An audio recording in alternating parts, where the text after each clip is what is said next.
Ako po si Colin Supat, nandito sa Channel 2 ng ABS-CBN.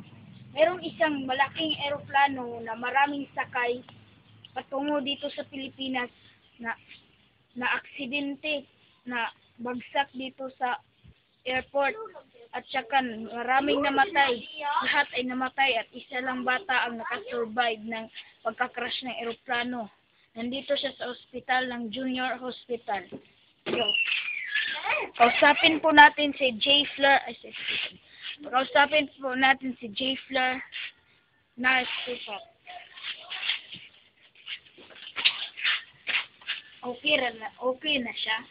Okay na, pero meron siyang aksidente sa Tilaok. Na-stroke po, na-stroke. Na-stroke siya sa Tilaok niya. Hindi na siya katok. Na-stroke siya. Let's see.